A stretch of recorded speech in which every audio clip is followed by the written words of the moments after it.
It's the Martin and Dean Chronicles. Ready for laughs and cheers? One's a geezer, one's a queer. Find out who on the Martin and Dean Chronicles. Tune in, don't delay. Martin and Dean will make your day. Chapter 11, Wootton, 1967. Oh, bollocks. As they land, yet again awkwardly, Dean groans and stands up, dusting himself off. Oh, fuck me. Martin sitting up, looking awfully annoyed by their bumpy landing. What now, Dean? We are home, but it's the wrong time period. Dean shows him the device with the time display. It looks like it's busted. How have you still not learnt to set the time on this thing? Is it damaged? Listen here, Poof, it's not that fucking easy to use. Einstein must have fucked it when he was tinkering with it. At least we are home, just out by a few years. We just need to repair it. It can't be that hard. Let's just find somewhere to stay. Dean then suddenly freezes. His eyes go wide as he spots a hunched old lady shuffling down the street carrying a basket full of yowling cats. Dean looks at Martin and points. That's fucking Mrs. Clawfang. Oh, yeah. Martin, she looks exactly the same as she does in our time. Not a single bloody thing is different. Same old wrinkled face, same creepy stare, same evil little goblin aura. Maybe she's just one of those people who always looked old. Always looked old? She looks ageless. No, worse, she looks timeless, like she's been here since the dawn of human suffering. One of the cats hisses at Dean. Mrs. Clawfang slowly turns her head toward him, her dead fish-like eyes locking onto his soul. You smell of sin. Oh, nope, we are leaving immediately. Dean, be nice. Be nice? Martin, she's walking around with a basket full of cats. She is the basket case. Mrs. Clawfang lets out a raspy, unsettling chuckle as she continues shuffling past them. Mrs. Clawfang in a whisper say, Time is a circle. Dean physically shudders.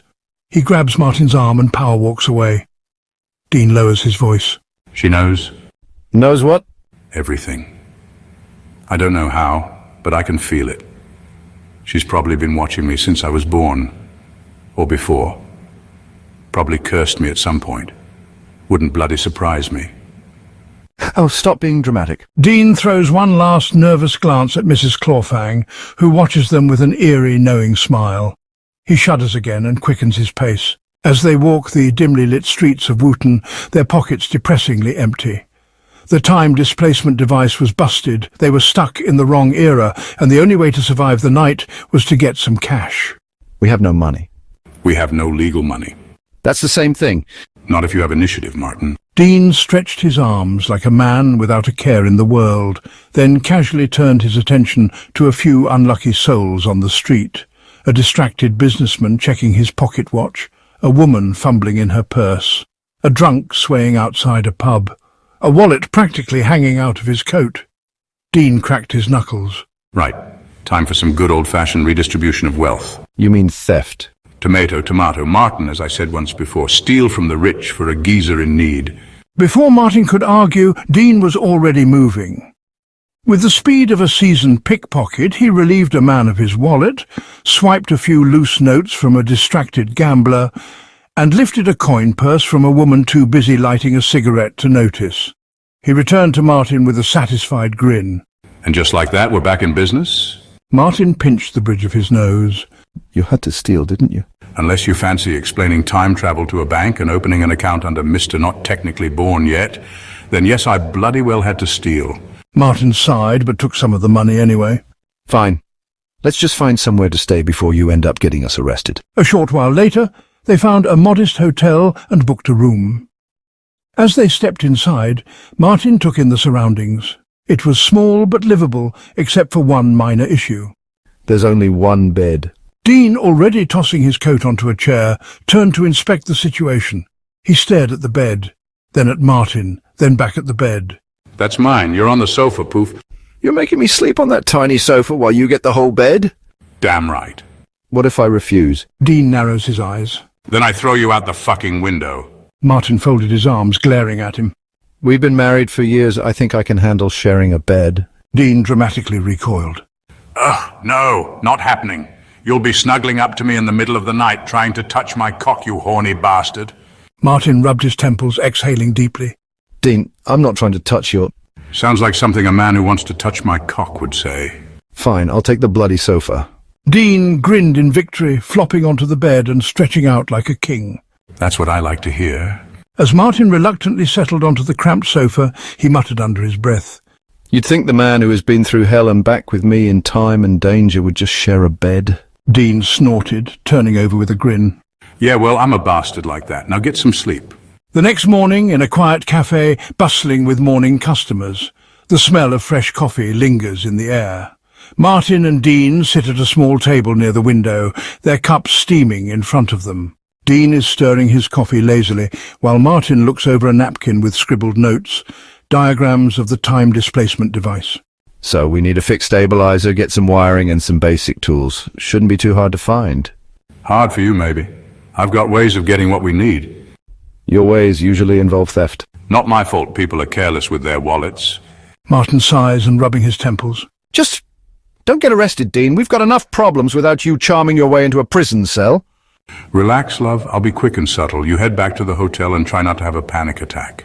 And you'll go straight to get the tools? Absolutely, straight as an arrow. Less so in your case. You bend poof. Martin narrows his eyes, but eventually sighs and stands up. Fine. Try not to break time itself while I'm gone. Martin leaves the cafe. Dean watches him go, then immediately turns toward the counter where a stunning young waitress is taking orders. I may as well have some type of fun while I'm here. Well, hello, Angel. The waitress turned to him with a warm, practiced smile. Morning, love. What can I get for you? Dean leans against the counter, smirking. Depends. Does breakfast come with you sitting in my lap? The waitress snorts. Cheeky. You always this forward? Only when I see something worth my full attention. The waitress rolled her eyes, but smirked as she grabbed her notepad.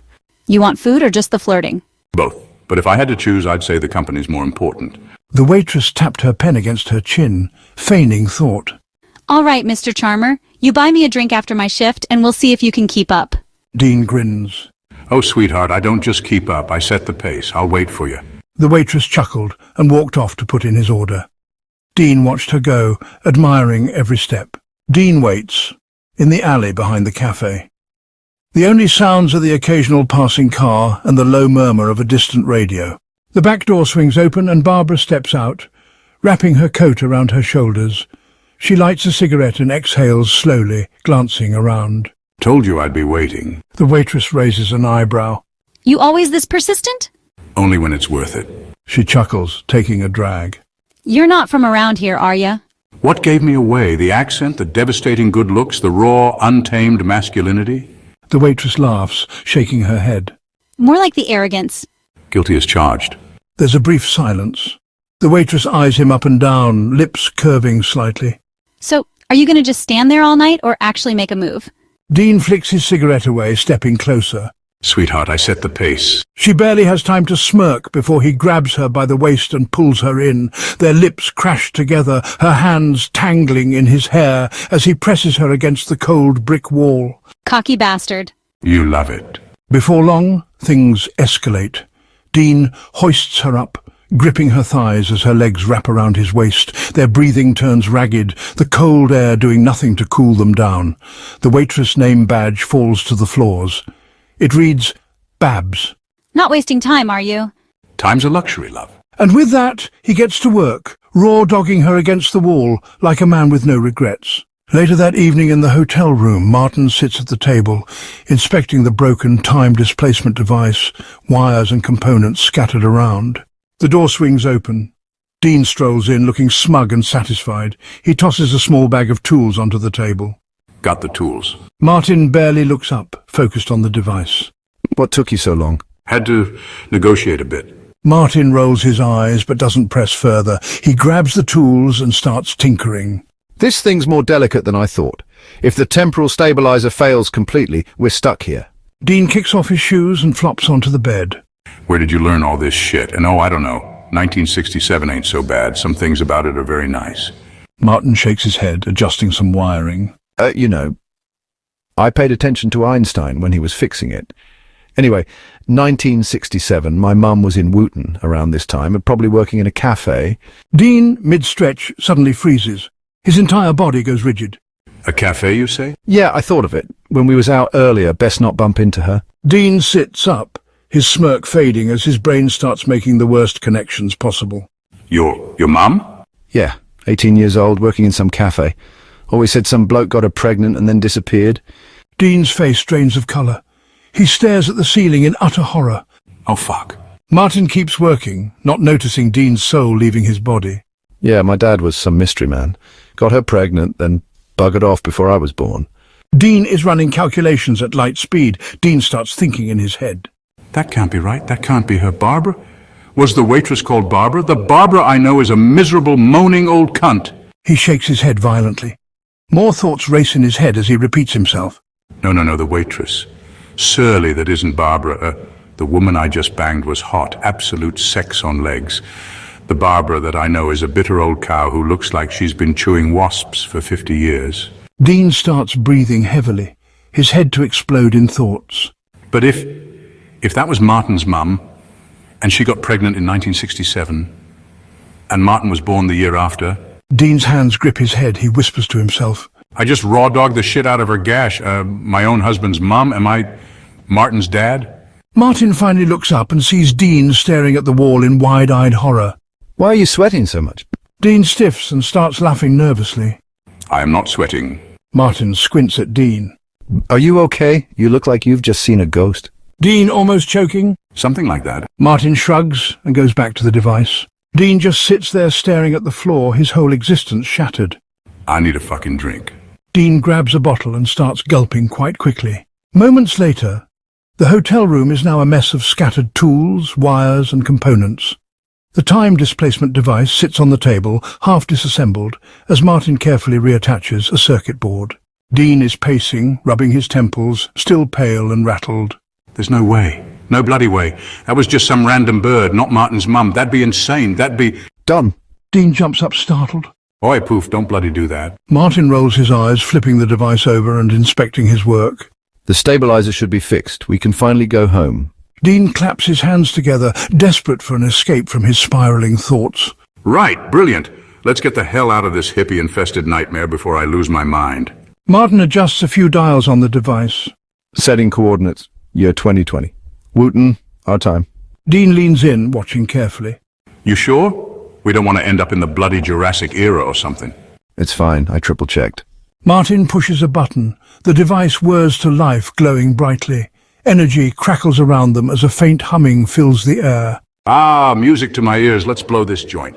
They step into position, gripping onto each other as the device reaches full charge. 3, 2, 1. Martin presses the final button. The room flashes with blinding light. The light fades. The sound of machinery humming fills the air. Dean and Martin blink, adjusting to their surroundings, only to realize they are definitely not in 2020 Wootton. They both stand in a massive futuristic cityscape. Towering buildings stretch into the sky, neon lights glow from holographic billboards and flying cars zip overhead. The streets below are clean and metallic. What the absolute bollocks is this? Martin looks down at the device in confusion. Oh. Oh, what do you mean, oh? What did you do? Martin squints at the screen.